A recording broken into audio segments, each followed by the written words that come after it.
ভোটে বিজেপির নয়া কৌশল। সোশ্যাল মিডিয়ায় প্রচারে জোর দেওয়া হচ্ছে আর প্রশিক্ষণে বেসরকারি সংস্থা। এছাড়াও 15 জনের একটি ইলেকশন টিমও গড়ে দিয়েছেন অমিত শাহ। কিন্তু তাতে জায়গা পাননি রাজ্যের 4 কেন্দ্রীয় মন্ত্রী এবং একাধিক বিজেপি সাংসদ। দেখুন।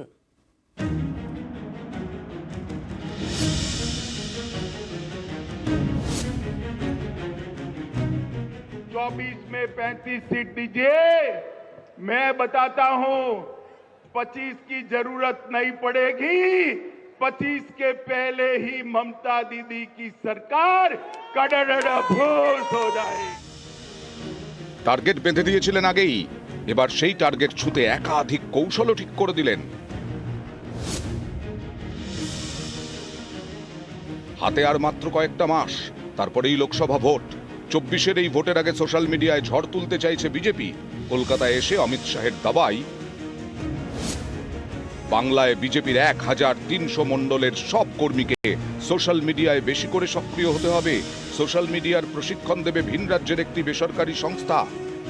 মঙ্গলবার বিকেলে ন্যাশনাল লাইব্রেরিতে বঙ্গ বিজেপির সোশ্যাল মিডিয়া কর্মীদের নিয়ে সভা করেন অমিত শাহ, জেপি নাড্ডা। এই কর্মী সভাতেও সোশ্যাল মিডিয়ার বিষয়ে বিজেপি কর্মীদের প্রশিক্ষণ দেওয়া হয়। প্রায় 1 ঘন্টা ধরে চলে প্রশিক্ষণ। কিভাবে সোশ্যাল মিডিয়াকে হাতিয়ার করে বুথ স্তরের ভোটারদের কাছে পৌঁছতে হবে তা শেখানো হয়। 1,500-এর বেশি সাইবার যোদ্ধা যারা ভলেন্টারি সার্ভিস দেয় মিথ্যাচারকে শেষ করার জন্য, পর্দা ফাঁস করার জন্য, তাদেরকে এনকারেজ করে গেলেন আমাদের রাষ্ট্রীয় অধ্যক্ষ জগৎ প্রকাশ নাড্ডাজি। বিজেপি যতই থার্ড পার্টিকে ব্যবহার করে প্রশিক্ষণের ব্যবস্থা করুক না কেন, তাদের প্রশিক্ষণের আলটিমেটলি অর্থই তো হচ্ছে কিভাবে মেরুকরণের ঢঙে আবার ভোটটাকে সাজানো যাবে। এবারও আমরা বিজেপির আইটি সেলকে চ্যালেঞ্জ জানাতে চাই, আপনারা আসুন, খেলা হবে। 24-এর লক্ষ্যে বঙ্গ সফরে অমিত শাহ এবং জেপি নাড্ডা। এদিন দুপুরে রাজ্যের নেতাদের সঙ্গে বৈঠক করেন শাহ নাড্ডা। লোকসভা ভোটের জন্য বিশেষ নির্বাচনী টিমও তৈরি করে দিয়েছেন অমিত শাহ। 15 জনের ইলেকশন ম্যানেজমেন্ট টিম।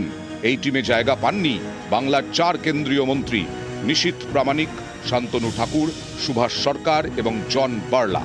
একাধিক বিজেপি সাংসদও অমিত শাহের টিমে জায়গা পাননি, তবে ভিন রাজ্যের একাধিক কেন্দ্রীয় নেতা রয়েছেন।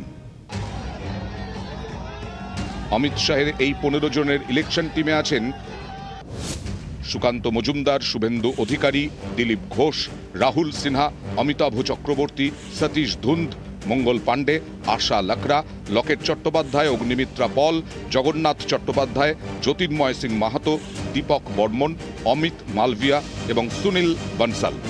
নিশ্চিতভাবে আগামী 4 মাসের মধ্যে নির্বাচন হবে, 4-5 মাসের মধ্যে এপ্রিল মেতে। তার তো আলোচনা হবেই। রাজনৈতিক দল যারা নির্বাচনে লড়ে তাদের লক্ষ্য থাকবে, সেটা কার্যক্ষেত্রে আপনারা দেখতে পাবেন। যাদের সংগঠন নেই তাদের সাংগঠনিক বৈঠক, এটা সব মুখে মুখে সব বলছেন এতগুলো পাবো ততগুলো পাবো, 3 থেকে 5টা পাবে না। নিউজ 18 বাংলা।